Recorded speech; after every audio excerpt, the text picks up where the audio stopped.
For coming and for watching online. This is our monthly membership program for North Cascades Audubon Society. We got a great program tonight. We're really excited about it. I just want to say to start out, thank you so much to the Whatcom Museum who hosts us in this amazing space. If you haven't been down here, right now the rotunda here is decorated with these amazing holiday trees. The John Edson Hall of Birds is here. If you haven't come down to see that exhibit, please do come down. They've been a great partner with us through many, many years, and they're helping us do the simulcast tonight. And so we're so thankful for that partnership with the Whatcom Museum. Please come down and check out the museum.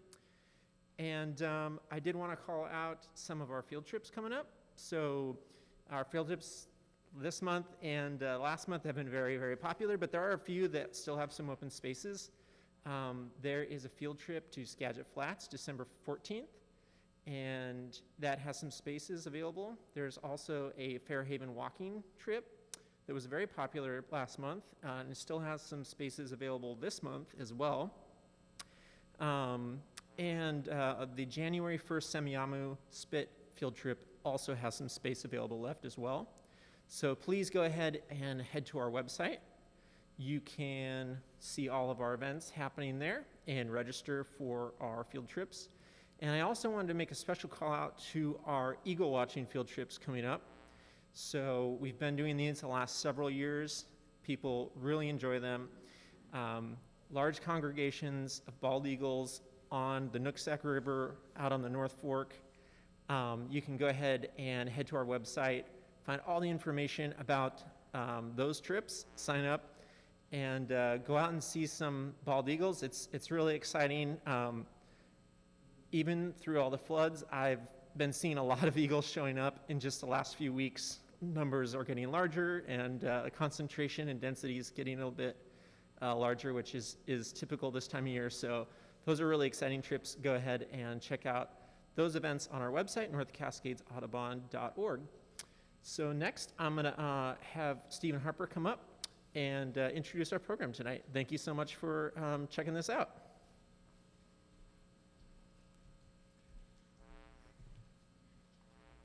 Thank you, Jamie. One other thing I wanted to mention before we started with the programs is that we're also having a Christmas bird count. I don't know how many, 51st or 52nd annual Christmas bird count, something like that, for Whatcom County, and that is December 19th.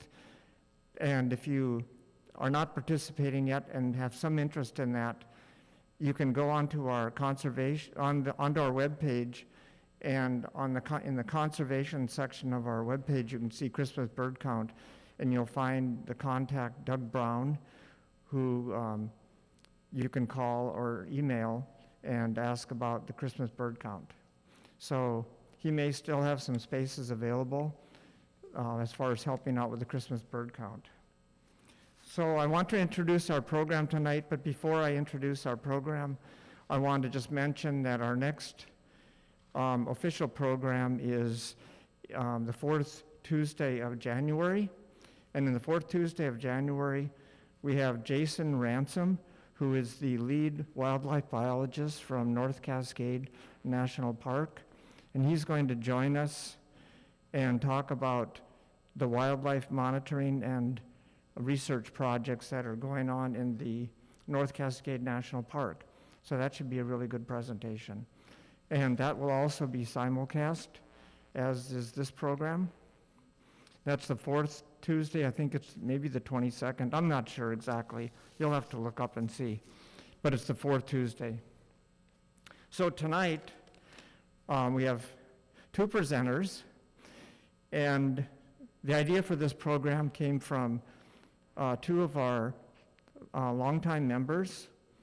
And they are involved with Whatcom Land Trust and and the Nooksack Salmon Enhancement Association. And they suggested that it'd be nice to have both those organizations come and talk about the work that they do protecting and restoring and stewarding the land the important landscapes and habitat within Whatcom County that are so important not only to salmon and other wildlife, but also the birds in our county. So we're going to start out with Jennifer Mackey, who's the Stewardship Director at the Whatcom Land Trust. And then we'll follow up after that with Rachel Vasak, who's the Executive Director at Nooksack Salmon Enhancement Association. And so what we'll do is when we finish up with Jennifer's presentation, we'll take some questions, and then we'll continue on with Rachel's part of the presentation, and then at the end we'll take questions for her and as well as for both of them if you've forgotten or figured out another question you want to ask one of them. So welcome Jennifer and Rachel tonight, and it's so great to have you here. Thanks a lot.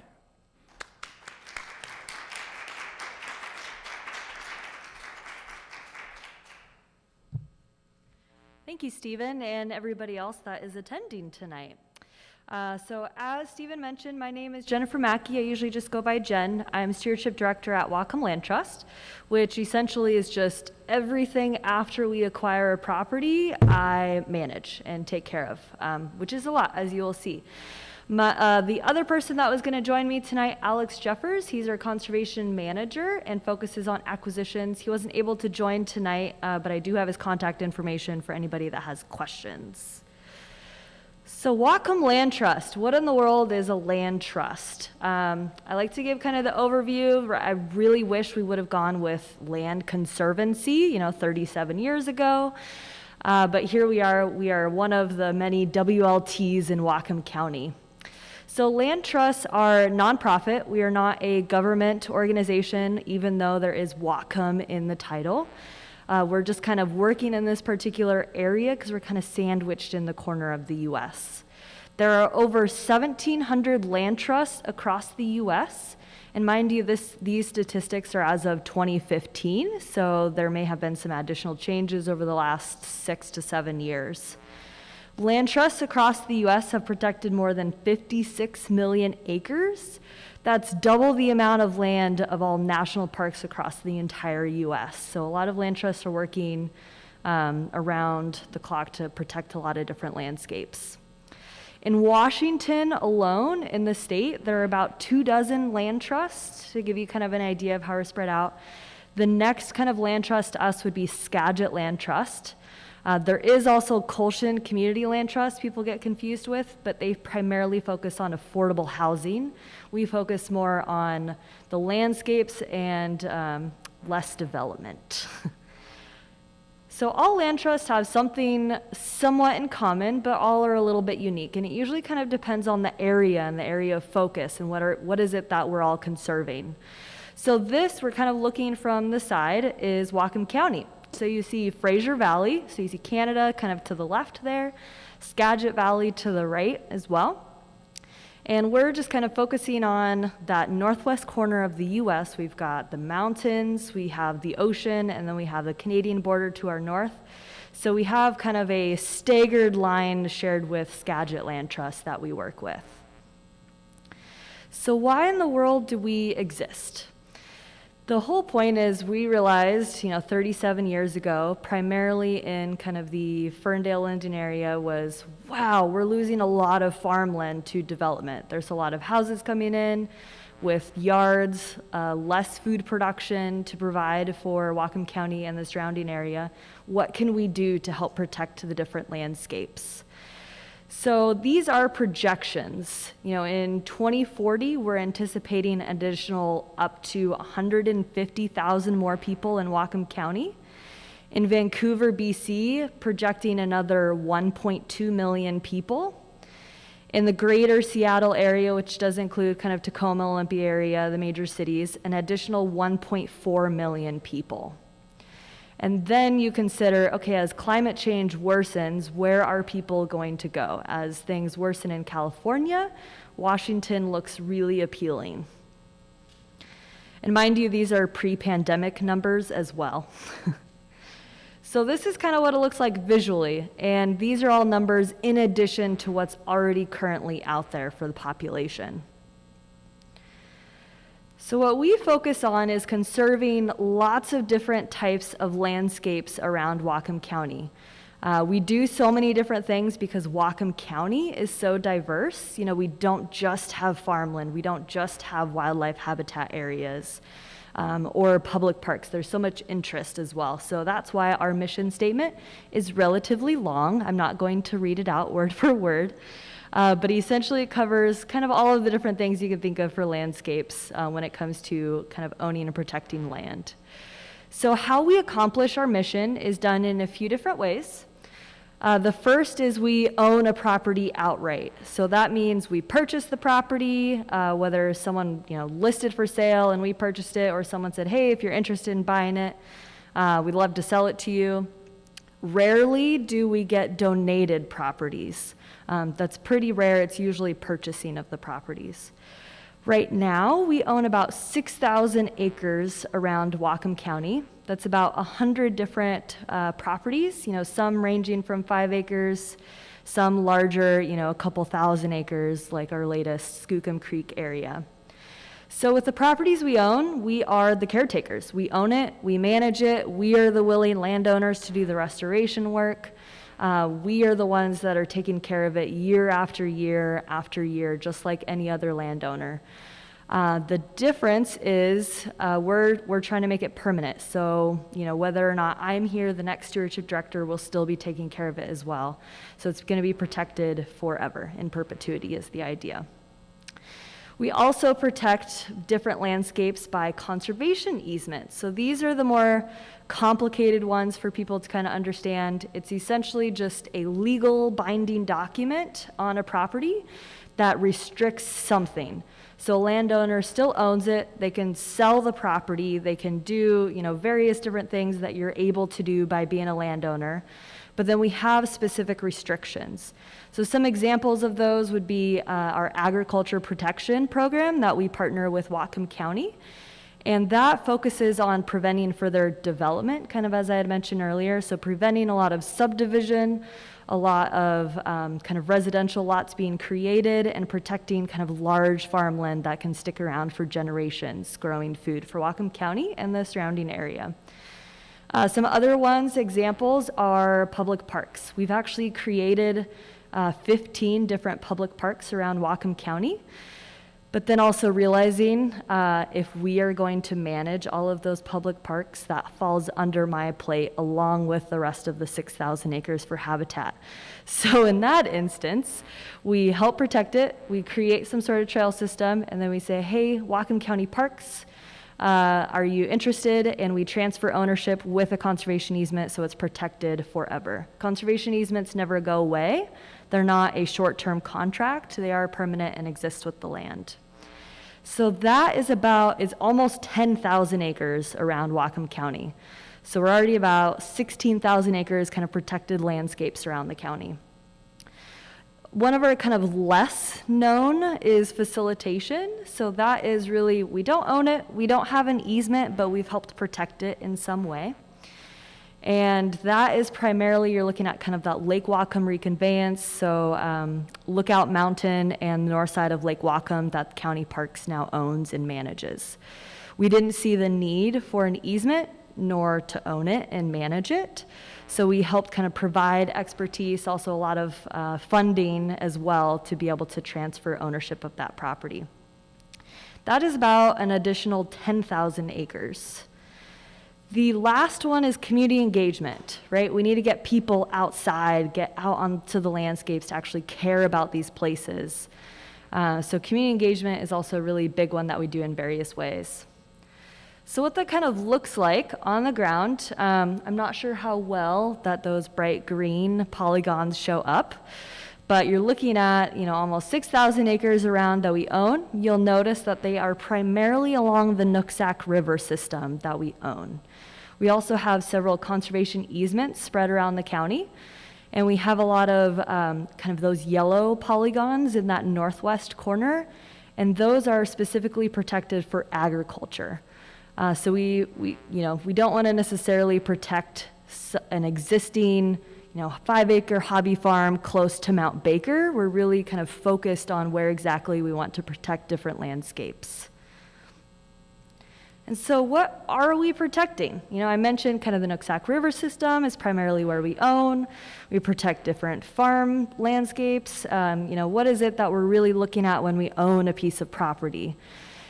And it's everything, right? I mean, you can't just protect one particular species that we look at when you can deal with larger landscapes.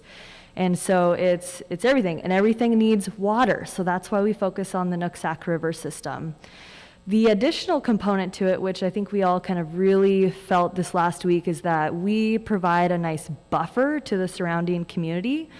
There are a number of our properties that we've purchased from a landowner that said, wow, I'm visiting this property in the summer. I'm not from Washington, but the house right next to the water looks like a beautiful spot to live. And then winter comes and they find out that's not the best of areas because our river system here is very dynamic and it can change very quickly. So with that, we do purchase the property. They're able to move elsewhere, right? They get their return kind of investment and are able to be safe at the same time. And so we are really looking at multi-species habitat protection. This is not just landscape level, right? Looking at throughout Whatcom County, but also on a local kind of property level. Depends on if we have the area to kind of move around with that, right? I mentioned we have some 5-acre properties, so there's some limitations with those smaller parcels. But then we have some 2,000-acre parcels, which it's a lot more opportunity and kind of habitat protection that you can do over there. So it's not just, the fish or the trees that are on the landscapes or the birds in the air, all the mammals that are living there as well.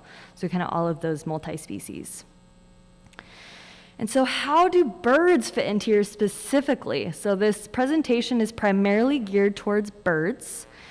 And kind of our first part is really acquisition, right? So when we look at acquiring property, where do we start, right? We don't want to own all of Whatcom County or have an easement on the entire county because that does provide stewardship obligations for us each year after. So where do we focus?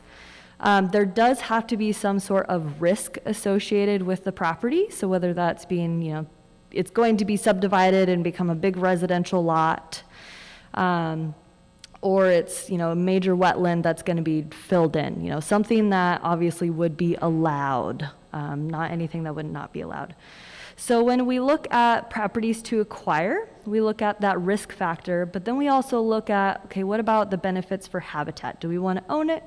Or do we want to have a conservation easement on it? Somebody else can still take care of the property, but we're protecting something very specific.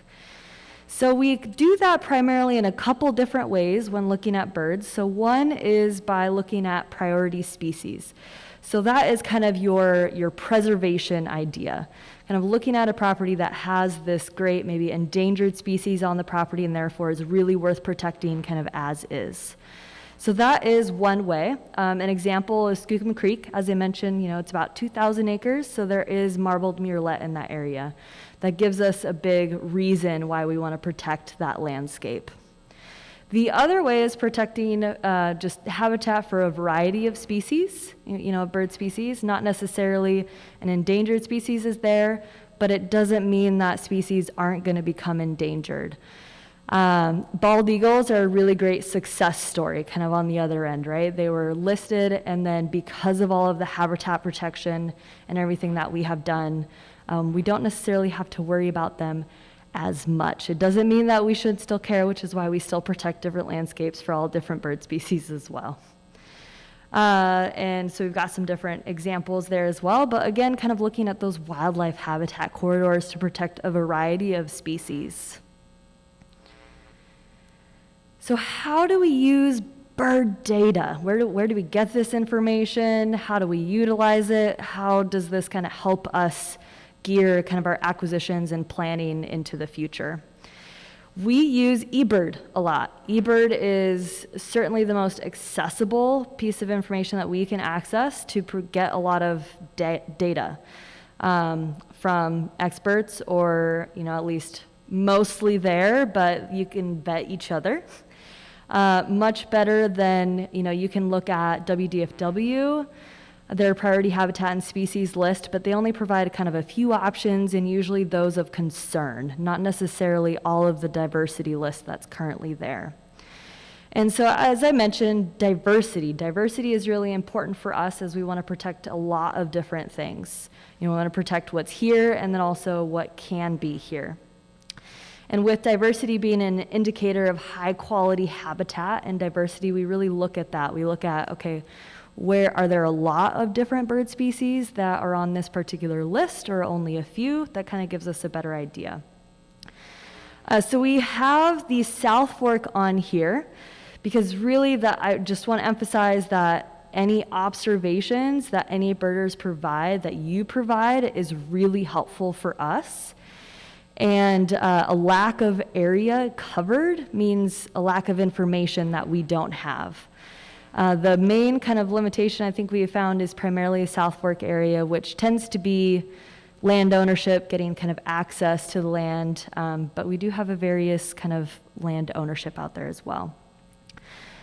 Grants. So bird data really helps us get grants as well. So to be able to continue to do the things that we do, we absolutely need grants. We deal with a lot of private donations as well, but a lot of the projects and actually purchasing of properties is covered through grants. So surveys, they can help us show that the habitat either has value, or it can show us the other way. Hey, there could be a lot of potential here, but there isn't. If we purchase this property, did a lot of restoration work, this is what it could look like. So both really provide us similar information and are helpful for getting grant funds. So one example, hopefully many of you have been able to kind of see this area and this property. We've been really focusing on kind of California Creek area over the last couple of years. We just purchased a few different properties along that stretch. And using bird information really helped us get a lot of the grants to not only purchase the properties, but also to provide some additional restoration funds as well. So this is kind of what it looks like. What is it that we're looking at on the other end? Hotspots usually on eBird is where we can pull a lot of information. As you know, with hotspots, they're in a specific location, so not specifically on the property that we're looking at, but it can give us a generally good idea of what's kind of happening in that area. And that's where it's really helpful in that kind of initial grant writing aspect. When we're really trying to kind of pull a lot of the preliminary information, then we can pull a lot of that survey data as well. Stephen, would you like to say kind of a few words about the surveys that we have been partnering on since, I think, the last 6 years? Awesome. Excuse me. I guess about 2015, North Cascades Audubon, along with Whatcom Land Trust, decided to, we came up with a memorandum of understanding, a cooperative agreement to do some work together. And so we started doing bird surveys, systematic bird surveys using volunteers from North Cascades Audubon Society to do bird surveys on approximately 15 parcels. It has changed over the years, but approximately 15 different parcels of that Land Trust either owned or had conservation easements on, or were acquisitions that became parks. And we felt like these were important ones to do some surveys on, and so we've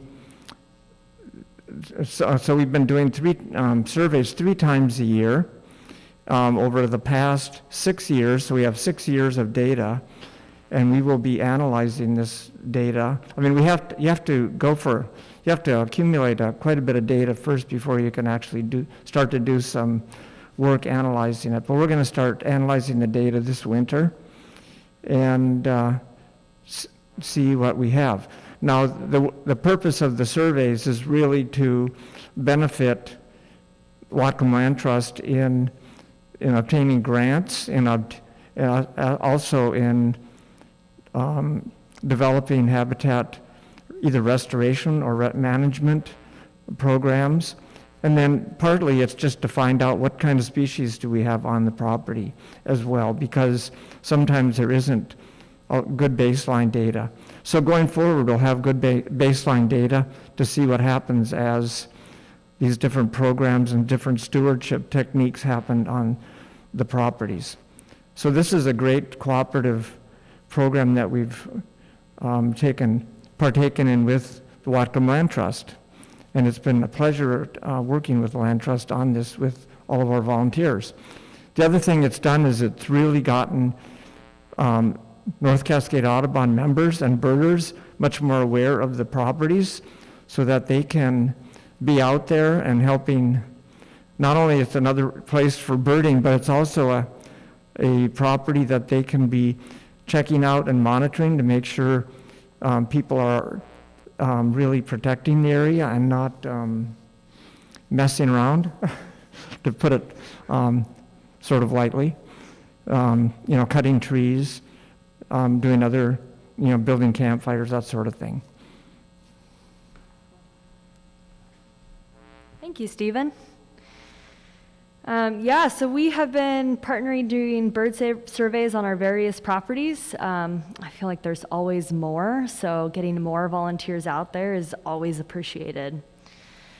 So I kind of talked about the acquisition process, kind of planning, but what about after we've protected a property? So surveys is absolutely one thing that we collect kind of bird data specifically on our properties. But we still use eBird. eBird is still really helpful for every property. We do have a stewardship plan, which provides kind of management goals for approximately 10 years, and then we update them every so often after that. We also have a baseline document per property. So that's at the time of acquisition, what is existing, what's there. So those surveys really help provide a lot of that baseline information for a new property as well. As I mentioned, we protect a property forever.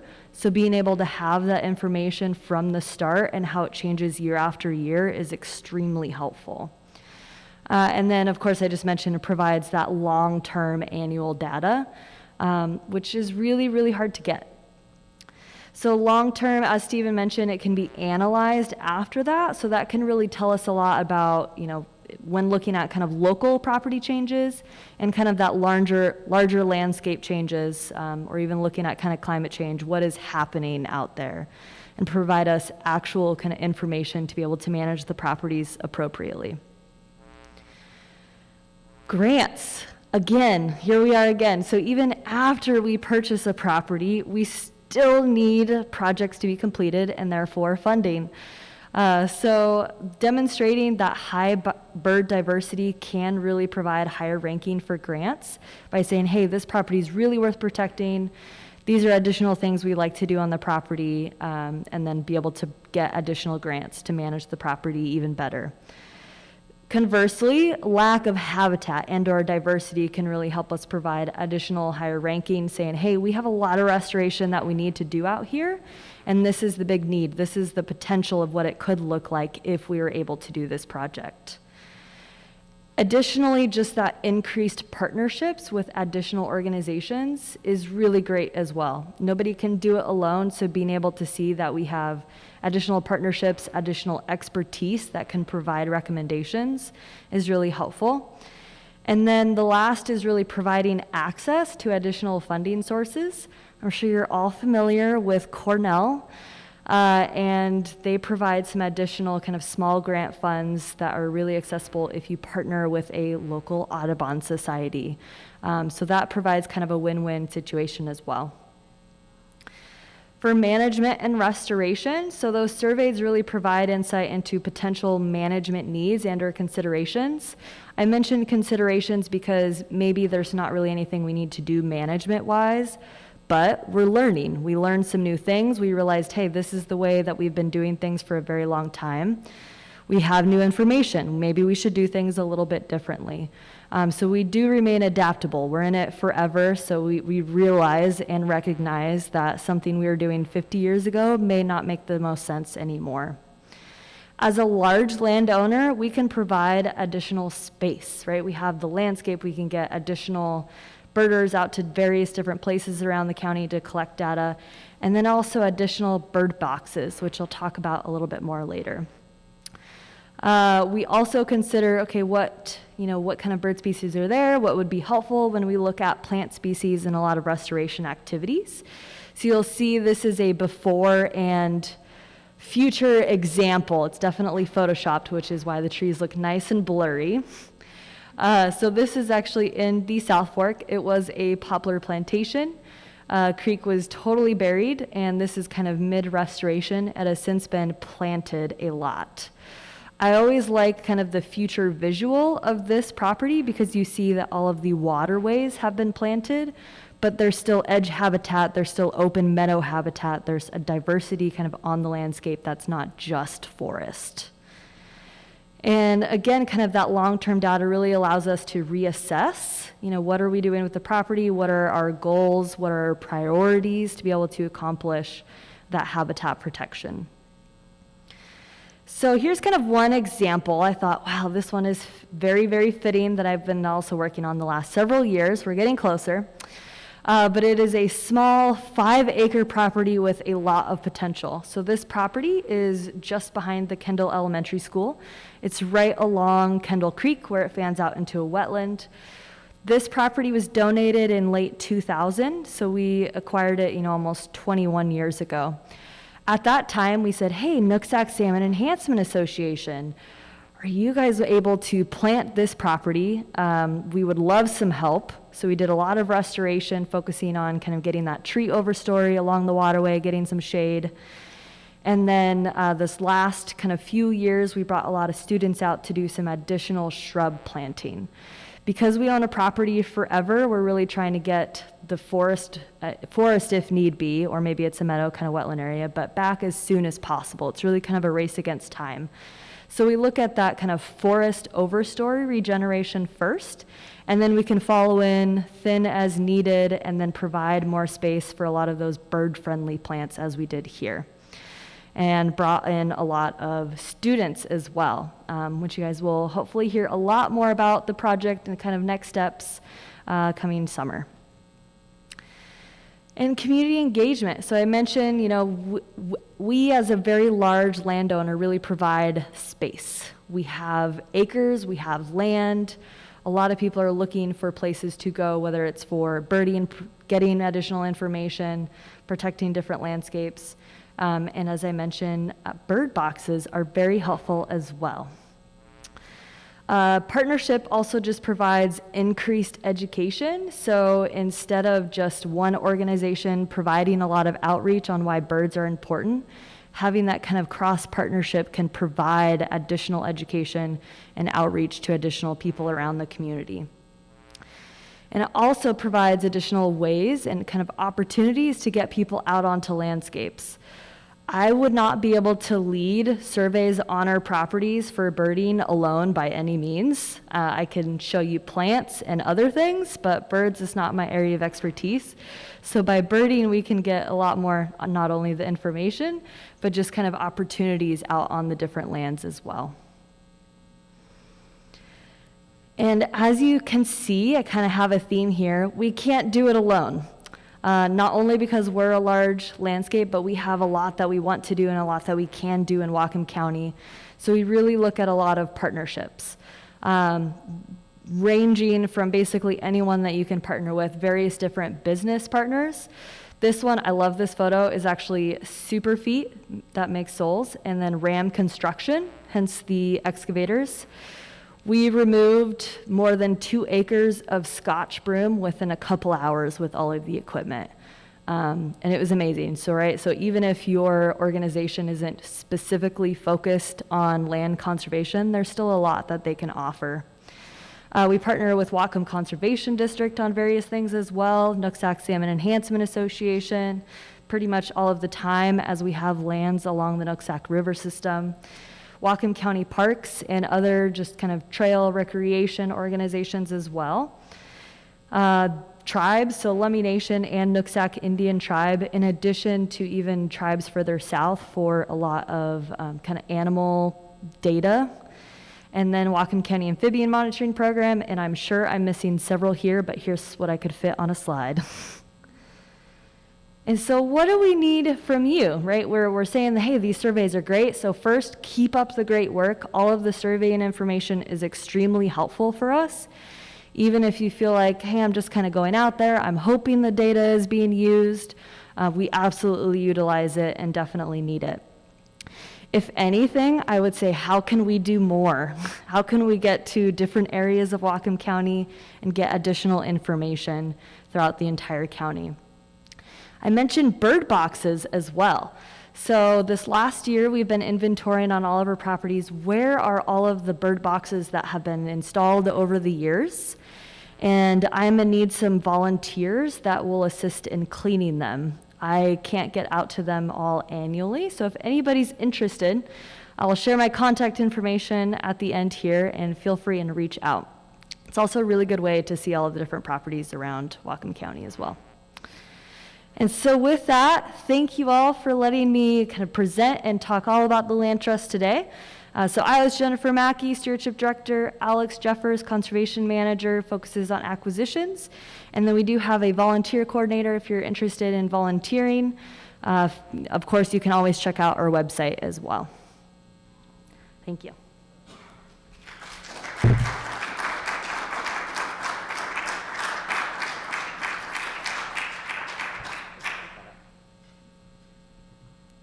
Do we have any questions?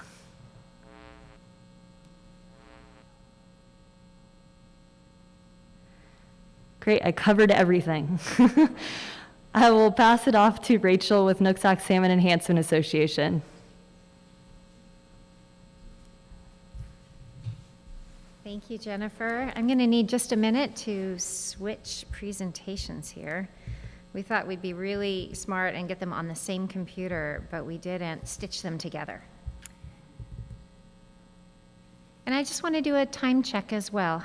What time do you want me to wrap up this portion by, Stephen? Okay, sounds good.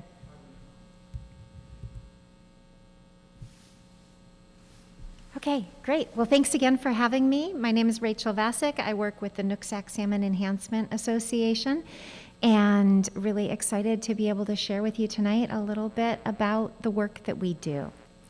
We are a 501c3 nonprofit organization, and we strive to recover salmon by engaging our community in restoration, education, and stewardship. I'm going to talk a lot about that in our world, kind of trifecta, the three-legged stool that supports the work we do, the restoration, the education, and the stewardship. We were officially incorporated in 1991, so this year we celebrated or are celebrating our 30th anniversary. And I started volunteering at NC in 1996. I was a college student. I was taking a class in the geology department and studying how streams interact with the landscape, how moving water shapes the landscape and is shaped by the landscape.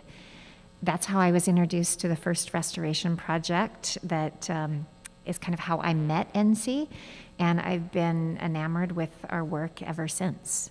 From my perspective, it's the branch of geology that happens on a human timescale instead of a geologic one, and it's also a branch that we can use to help the environment rather than extract from the environment.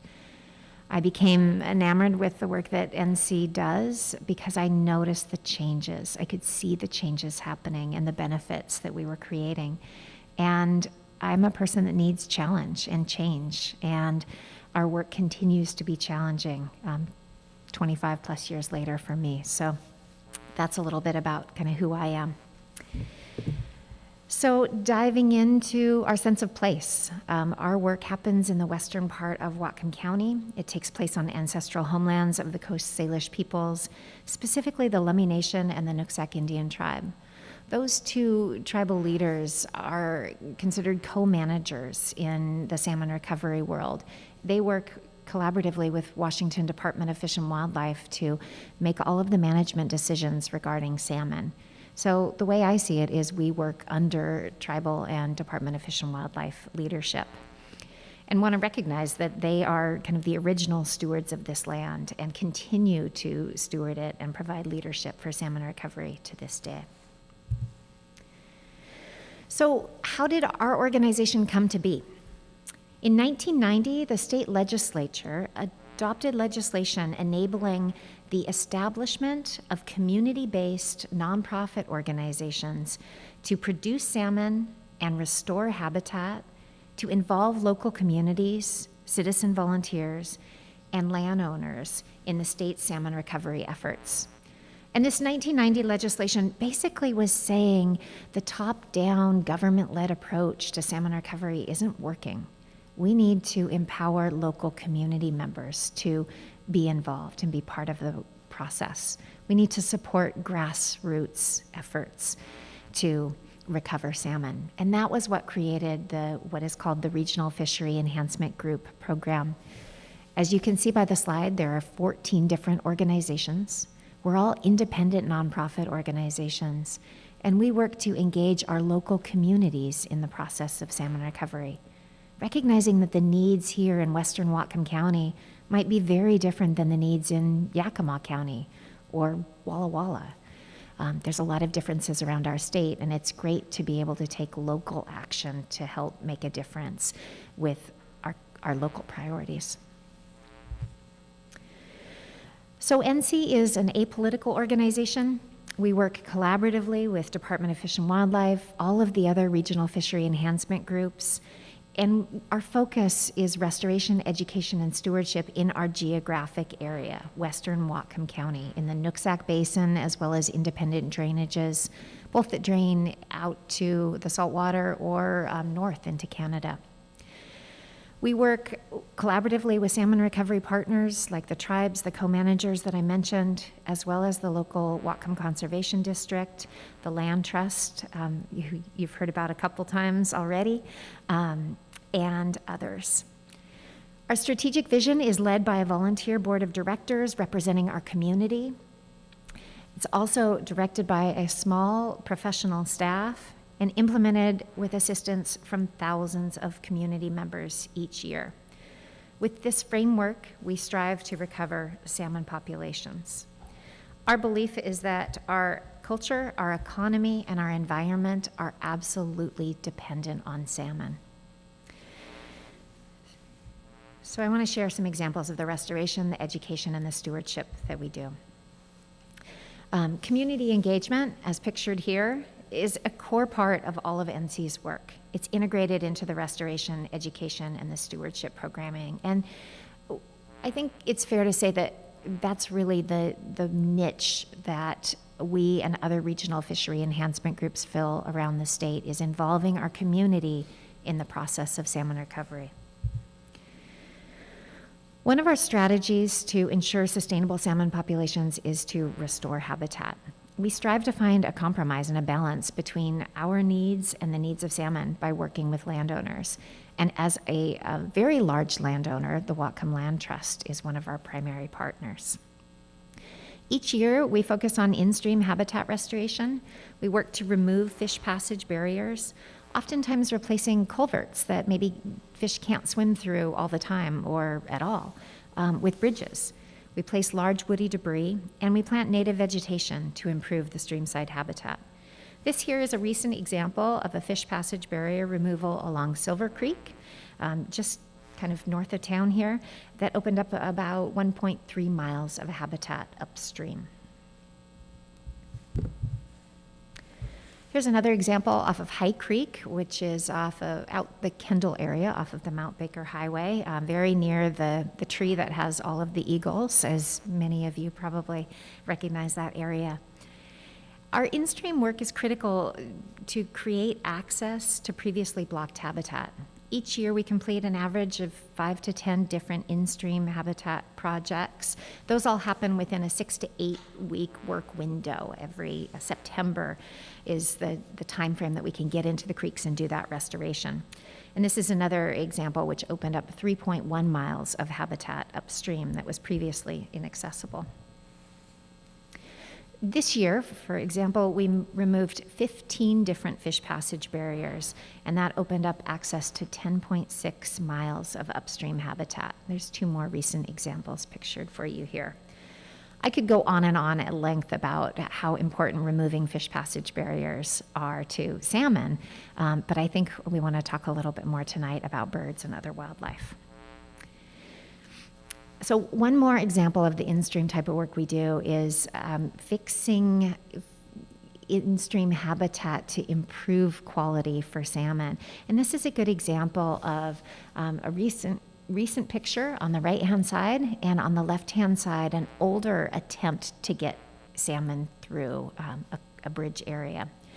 We add a lot of large woody debris to in-stream habitat to help create in-stream channel diversity, and this can help the water moving through the creek to sort out the sediment, creating better areas for salmon to spawn, as well as be able to overcome higher gradient stream areas. And so improving that habitat diversity, this last year we worked on about 2,000 feet of stream, such as the lower picture here. Now I want to talk a bit more about riparian restoration. This is the type of work that we do to restore streamside habitat that I think is particularly of interest to you because it deals more with birds, a little bit less with fish passage, but sometimes that can overlap. So one of the other key strategies to our restoration work is riparian enhancement, primarily through removing invasive vegetation like the reed canary grass pictured in this slide, and planting native trees and shrubs. Interestingly enough, this slide is a picture that was taken in 2002, just upstream from the project site that Jennifer was talking about on Kendall Creek. And it actually, as these puzzle pieces get stitched together, is kind of the older version of that current restoration project. Riparian restoration is so important as riparian habitat occurs in areas adjacent to rivers, perennial or intermittent streams, seeps, wetlands, etc. And this picture is of Kendall Creek when it was absolutely choked with reed canary grass. It blocks fish passage, so it's of course of interest to NC, and it really doesn't provide quality habitat for fish or other species. You know way more about birds than I ever will, and I admire you all for that. But I have been doing some research about birds and riparian habitat as inspired by the opportunity to be here tonight. I also stumbled upon eBird, which I was grateful to know that Jennifer's been using. And what I learned there is that riparian vegetation provides habitat for many species for breeding, migrating, and overwintering birds. According to eBird, in the western United States, riparian zones make up less than 1% of the land area, yet they support the most diverse bird communities in the Pacific Northwest. The structurally complex and diverse plant communities that make up riparian habitats are among the most vulnerable countrywide and in this region. And according to eBird, that the protection and also the restoration of riparian habitat is a priority. So I found it really interesting because in a lot of the research I do for grants, I'm really focused on fish, and listening to Jen talk tonight about the bird layer really opened my eyes to how multifaceted restoration is. So looking at the next phase of existence in Kendall Creek, this is what happened when we worked with the landowner to pull back the reed canary grass. We did that mechanically with excavators. This is in 2003, and we added large woody debris to help define the banks. The gravel was naturally there once we pulled out the reed canary grass, and we planted thousands of trees. So all of the tubes there represent the newly planted saplings. After 4 or 5 years, this is what the creek looks like. And today, including actually in the picture that Jennifer had on the screen, there's complete canopy closure. It's difficult in the aerial that she had up to see where the creek is. Riparian restoration is a long-term strategy, but after 4 years, you can see that the trees are ensuring that Kendall Creek provides salmon with cold, clean, and clear water. And today, we have full canopy closure there. It's a beautiful forested area. And whenever we go out with the kids from Kendall Elementary, we can see juvenile salmon in this section of creek. And that's an amazing thing. The kids didn't even know that there was a creek there before when it was choked with reed canary grass. So I want to look at combining some of these examples of restoration in a bigger kind of a landscape scale over a few decades. So I'm going to try to walk us through layering different components of restoration and a significant addition of time in this slide. I'll try to turn the pointer on just to give you a little bit of context here. Let's see, there we go. So in 1994, we started working with 10 Mile Elementary teachers and students to plant some trees along the riparian corridor of 10 Mile Creek adjacent to their school. It's been amazing to work with them now for 25 plus years to restore that habitat, and incredible for these students every year to go out and their teachers to be able to show them pictures of what it used to look like and what a difference other students made. But that was the first project that we did in that section. At that time, we looked upstream and could see this incredible section that really needed restoration. The habitat was equally degraded. But it took years, some cases decades, to be able to convince the landowners that doing these projects was helpful for them as well as the salmon. So when we look at this picture, we can see in 2002 we planted this section as well as did in-stream work. In 2005, we planted and did in-stream work to these long sections as well as this one here. And this is all upstream, which in 10 Mile Creek is to the south of the Hemi Road, if you're familiar with that area. And we had identified this section here as a top priority. The creek channel followed this black line. It was very, very straight. It had basically been ditched around the turn of the century and confined to that ditched area. So we knew from looking at old aerial photos that the creek naturally had sinuosity. And when we were able to work with each one of these landowners, one by one by one, we were able to get into the creek area and do some rechannelization projects to create a more natural stream flow to these areas. And back in the late 90s, early 2000s, we talked to the folks who own these properties and said, would you be interested in doing restoration projects? And we heard that no, they weren't interested in doing that. But this is where I think long-term tenacity comes into play and benefits. When the land ownership changed hands in 2018, the new landowners were actually thrilled at the idea of being able to provide better habitat, and were very excited about doing restoration. So finally, in 2019 and then 21, we were able to work on doing restoration projects in this section here. Took the creek out of this channelized area and recreated this meandering stream path. And then all of the green diagonal marks indicate areas that we have done riparian plantings.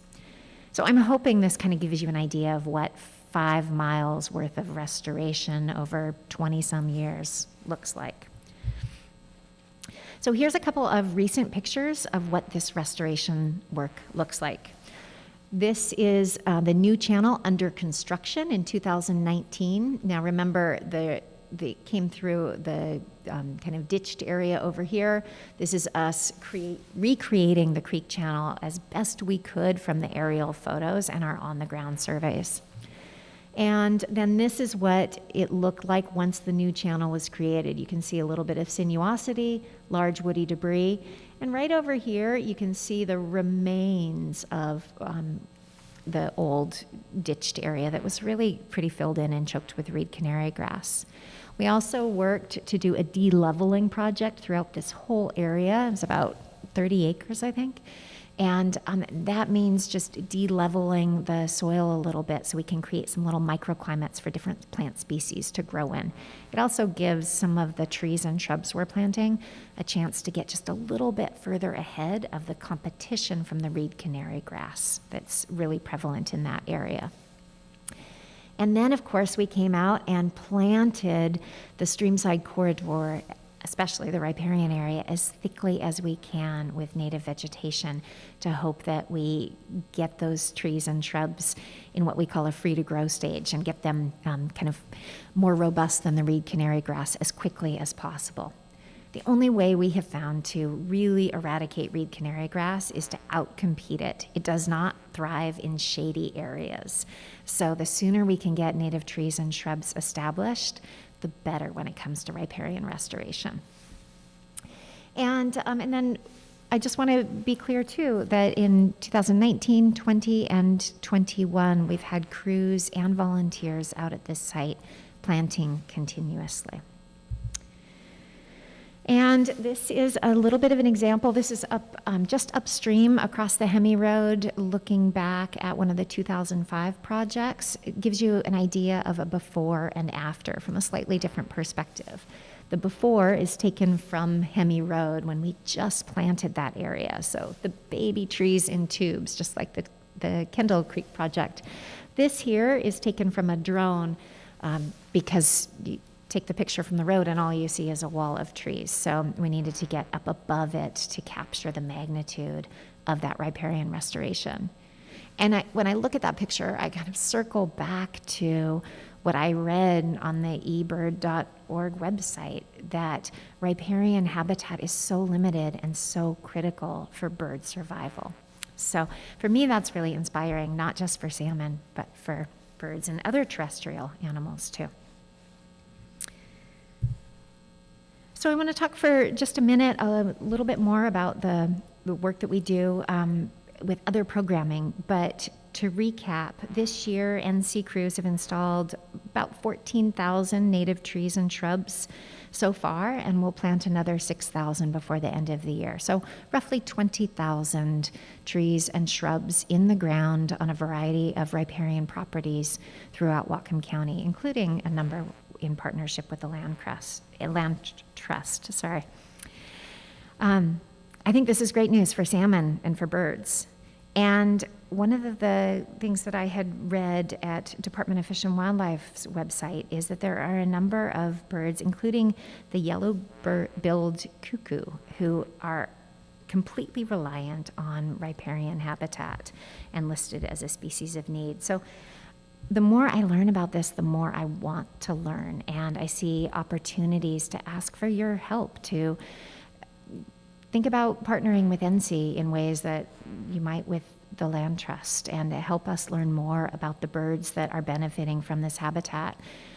We generally plant between 15 and 20 different species of native trees and shrubs, and I'm so eager to know if there are different plant configurations that can help birds more. We'd be happy to make adjustments to our planting prescriptions so that we can benefit more than salmon.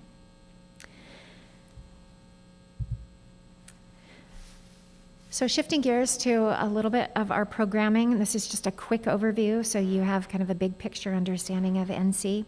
We believe that educating future decision makers in our community about salmon is another key strategy. We established a Students for Salmon program in 1999. It's offered at no cost to all fourth graders in Whatcom County.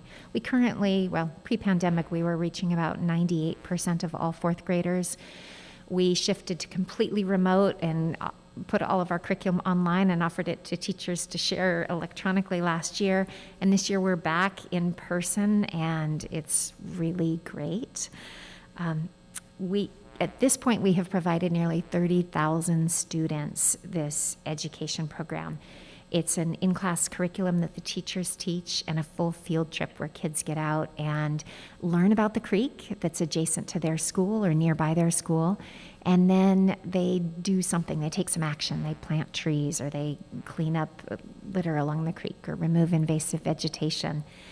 And what I would love to do is to share with you just a 1.5-minute video of one of the components that students do at the end of their field trip. Is they take something they've learned and they make a pledge of something they can do to help salmon. So if technology is willing, I want to bump onto this video and give you just a glimpse of what students experience as they wrap up their field trips.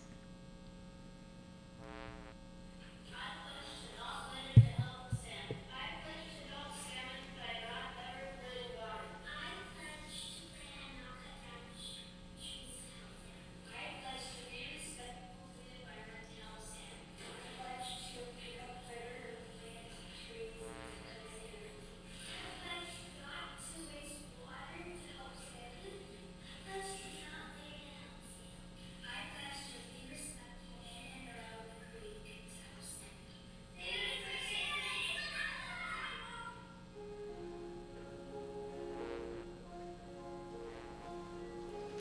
This is just a little section of the video that shows glimpses of the field trip that I mentioned.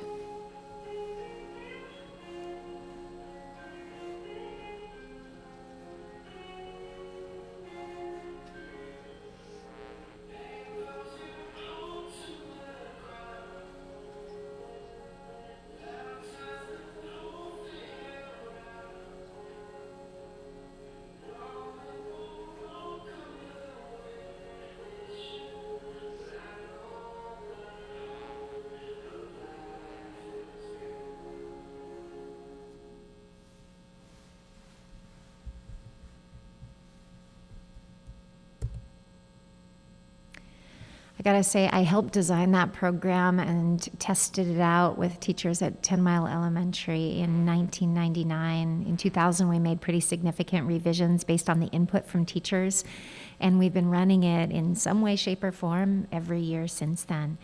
And I really thought that I knew the program inside and out, but when I attended one of the Students for Salmon sessions as a parent with my child, who is a 4th grader, it completely opened my eyes to another perspective.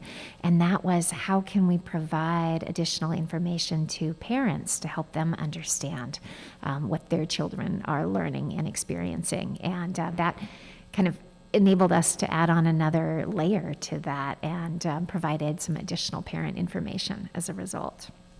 It's always fun to look at things with different perspectives. So in addition to the Students for Salmon program, we also have a formalized internship program. We call it the Future Leaders of Whatcom Waters, or FLOW program, because we like to put everything into acronyms. Each year we recruit over 20 interns. Pre-pandemic it was 50 interns, and in the pandemic, the first year we backed off to pretty much 0, and now we're back up to about 20. And interns we basically consider this a job training program, a resume builder, real-world experience provider. And recently, thanks to a couple of really amazing supporters, we have been able to offer internships that are paid. And that's been really exciting. We believe that this increases the diversity and the quality of applicants to our program. And one more education program that combines with the internship program is the Nooksack River Stewards program. If any of you have been up around the Glacier U.S. Forest Service Interpretive Center in the summertime, we have a booth there that offers salmon-focused education programming. We've been doing that since 2005, and a goal to reduce poaching and increase the amount of information that visitors to this area have about salmon. We also partner with the local rafting companies and let the rafters know what kind of salmon they might encounter, and more details about the habitat, the life cycle, and stewardship in the environment there. And as a spin-off of that program, we started doing Salmon Sightings, which is, hey, we know the season that salmon are out spawning, so we want to invite you to come out and see salmon with us, and do so in a way that is not harmful to the salmon. And lastly, in our programming, I want to highlight our Stream Stewards program. This was really kind of the first program that NC did, long before we thought to call anything a program. And I think to this day, it's at the core of our existence. It's also a really fabulous overlap and partnership with the Whatcom Land Trust and other community partners.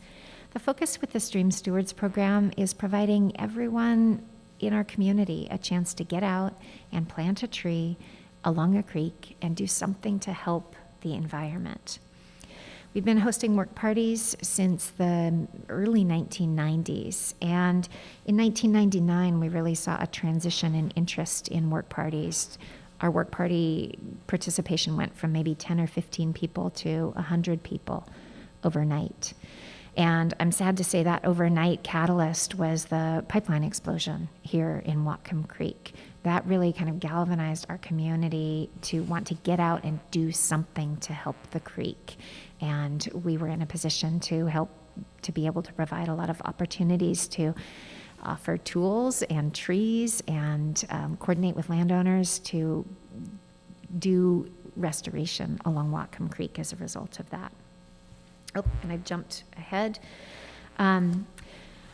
These days, our work parties take place with community partners at public and private locations. Each year, we host about 30 work parties, and we try to stagger work parties from little tiny ones where there's really specific work that needs to get done with 10 or 20, 30 volunteers, to opportunities to partner with other entities to provide huge areas for work parties.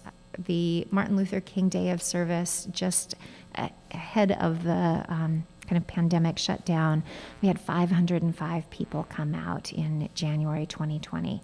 And that was definitely our largest work party to date, but it's not uncommon pre-pandemic for us to have over 200 people come out to a work party. It's been an amazing change to witness. I feel like in the 90s, it was all we could do to get 10 or 12 volunteers to come out, and now we have hundreds of people coming out. And it's that kind of response, it's that kind of community engagement that gives me so much hope for our future. For salmon, for birds, for all kinds of wildlife that are dependent on healthy watershed habitat, and also for us as humans that are dependent on this environment. So with that, I think I've tried to give you an overview of the work that NC does in the community and the services that we provide. I've got a list of a few ways to get involved here, but mostly want to create space if you have any questions or comments for me.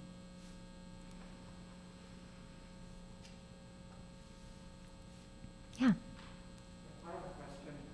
Has the type of plants, the plantings, have they changed since the mid-90s to what you're planting now? Either from the changing weather patterns, or you've seen different kinds of results with different plants, or you've changed the plant? Absolutely. So Stephen's question was, has our planting prescription changed since the early mid-90s, I think? And oh my goodness, yes, it has. And it's changed for a variety of reasons. Some of that is plant availability. Some of it is what we have seen. One of the things I didn't mention, just in the interest of time, is every single riparian restoration project that we do, we monitor and maintain for 3 to 5 years, basically until all of the trees that we've planted are free to grow and thriving on their own. And we strive for 85% or better survival rates. And in the early 90s, stream restoration was a really new concept. We were learning alongside of others. And we basically took a list back then of all of the different native trees and shrubs that were native to riparian areas and started planting them, and watched what happened and saw what survived well and what didn't, and what thrived and what struggled, and modified our planting prescription for each site based on what we and other salmon recovery partners were learning. So now when we plan a restoration project, we take a lot more details into account. Exposure to the northeast weather patterns, drought, kind of vulnerability to a site, as well as, you know, what's the soil type, and what does the landowner want or not want in terms of plant. I would love to talk to some of your members about maybe which ones of the trees and shrubs are most needed for bird habitat, because if we're going to be planting trees and shrubs along the creek and we can tweak out our prescription a little bit and meet the needs of salmon and benefit birds in a better way, that would be even more of a win-win. Some of the challenges that we're working on studying right now include recognizing the pretty dramatic increase in mortality in western red cedars, which has long been our big our big conifer that we depend on. It's the anchor point in our restoration projects. And we are seeing a pretty dramatic increase in mortality. We've actually started doing some test monitoring and setting up some studies with a couple of professors at Western who we've worked with for years to do some test plots with some other conifers that are a little bit outside of our climate zone right now.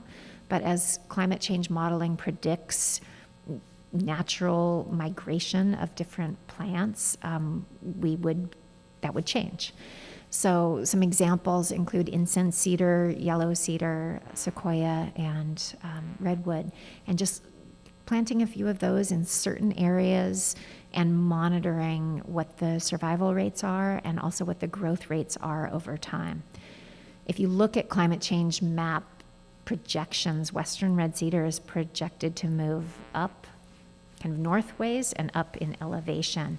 And we really need to have a good hardy conifer that will grow tall and thrive along creeks to provide shade to keep the water temperatures cool.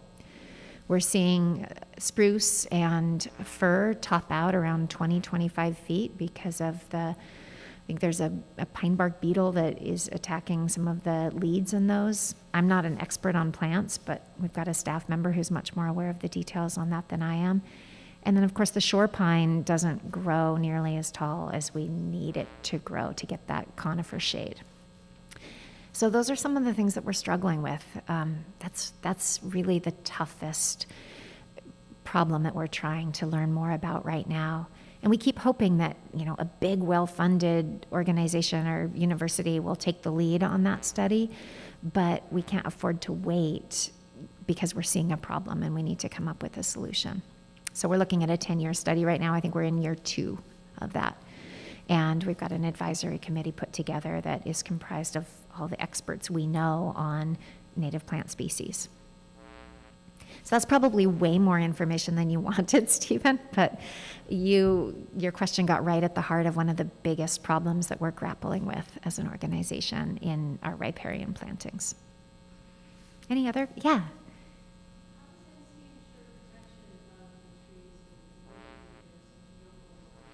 Oh, that's a great question. It's how do we ensure protection of the trees because we don't own the land? Thank you for asking that question.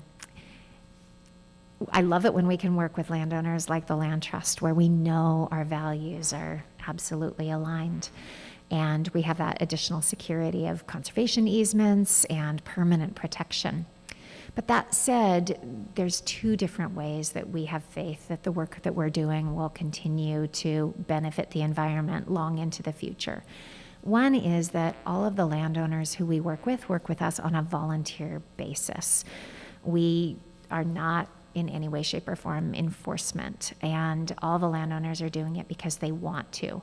Many of the landowners are also exploring things like conservation easements or doing those.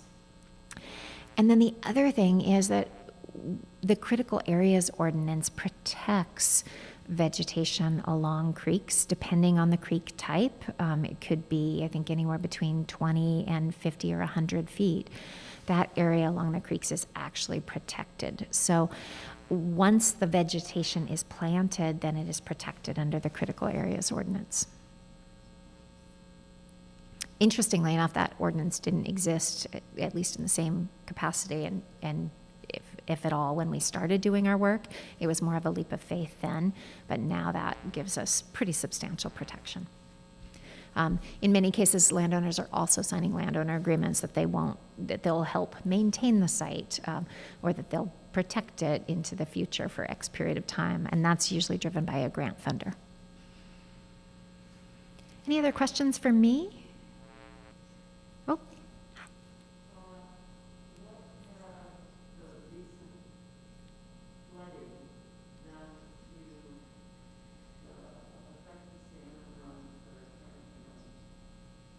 Oh, that's a great question, Pam. What has the recent flooding done to the salmon runs, if I can paraphrase you? Boy, that's a tough one. What we're seeing right now is, the crazy flood that just happened. I shouldn't say crazy, the kind of unprecedented flood that just happened. it came right in the middle of coho spawning season. So our Chinook salmon, our pink salmon have already spawned. Their eggs are in the gravel and incubating, and coho are here and they're spawning, and we don't yet have spawning season for chum salmon. Sockeye are just a little bit past. We don't have many sockeye in the Nooksack Basin. But basically, these floods came kind of right at the peak of coho spawning season. And what's interesting about that is we're also seeing a year where there are more coho returning to creeks than I can remember seeing ever.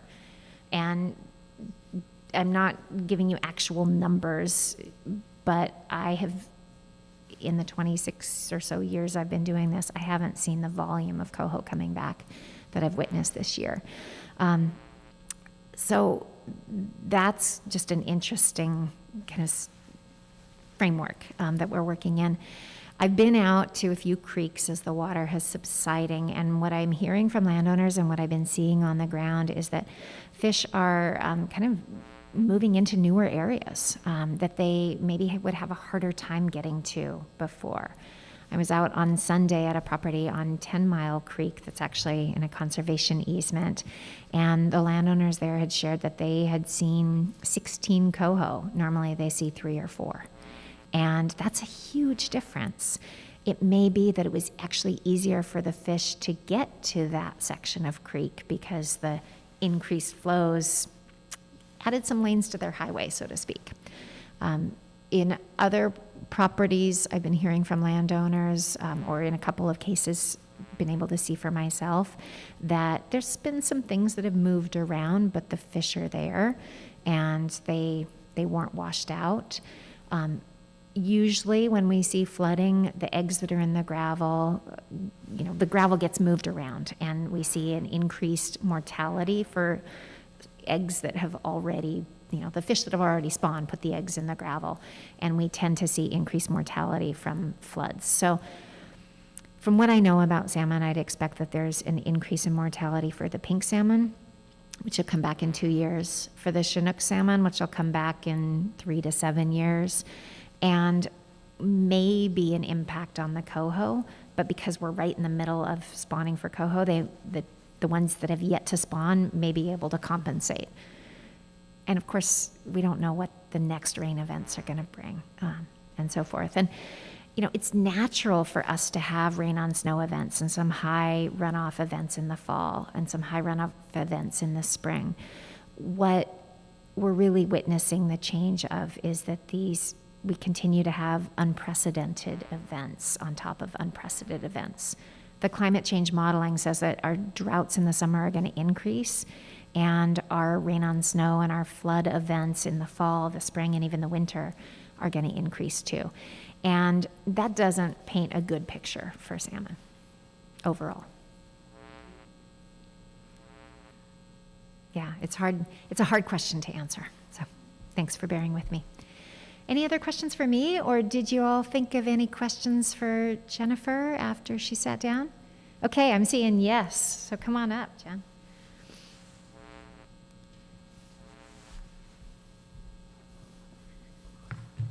All right, go ahead. The question.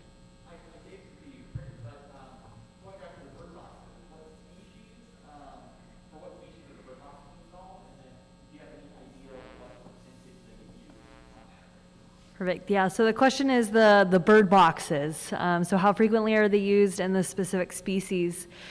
So that's a great question, and more or less the answer is we don't know, hence the need for some additional folks to come help out. We have a variety of bird boxes, so the question is really kind of how often do they get used. It's really important to clean them out on an annual basis. Which right now we're really unsure if any of them are being cleaned out on an annual basis or not, and therefore being able to monitor how much they're utilized. So I guess the answer, yeah, just don't really know, but the big need for additional volunteers to come help out is there. Any other questions? Go ahead, Stephen. Yep, come on up.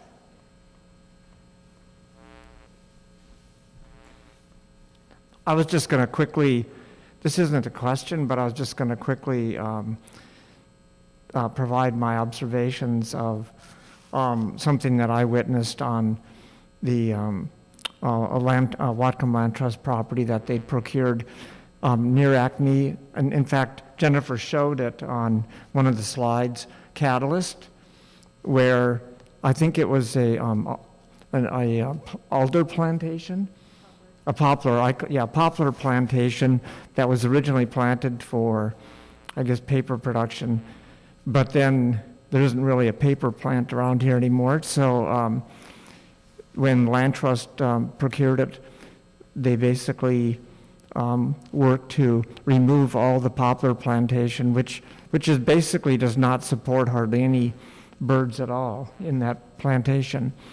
And since then, and they re-engineered it and put the streams back in, and then NC planted the whole area. Well, NC as well as some other, I think,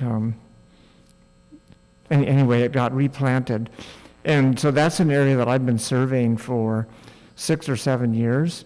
And it's just amazing to see what's happened to that property as far as the beavers coming in, the diversity of birds increasing, and as well as other wildlife like the elk. And it's just been amazing to see the changes in that property over that 10 years since they began, I think it's been about 10 years, hasn't it been? Maybe 12. 15 already? Wow, time flies. But anyway, I've been doing bird surveys, and now it's one of the favorite places for a lot of bird watchers to go out to. And I just want to give that as an example of something that was really impressive to me.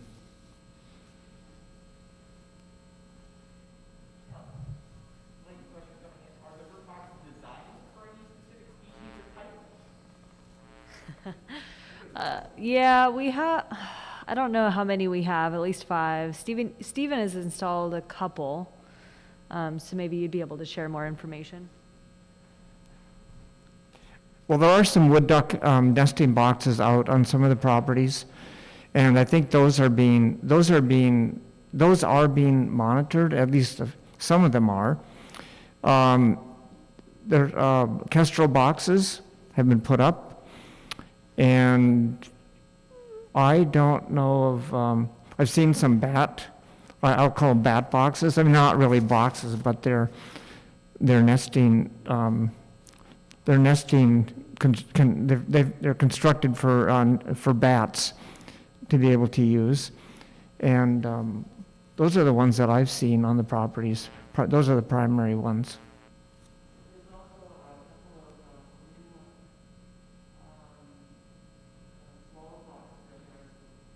Okay, we've also got some swallow boxes, and I think there's some of the properties we're actually going to be putting up some more nesting boxes in our educational program, and those will for sure get monitored on a yearly basis. But if somebody would like to volunteer for that project, it'd be great. You can either contact Jen at Whatcom Land Trust, or you can contact me, and I will get you in touch with Jen, and we can work out, sort of a protocol for going out and getting those boxes monitored. Are there any other questions? Okay, well, thank you so much. I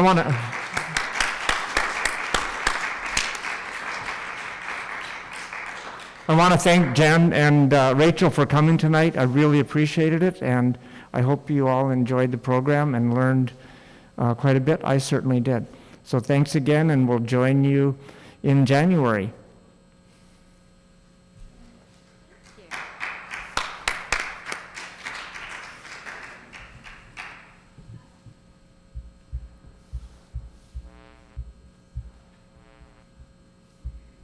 I just need to get this disconnected. Yeah, let's do that.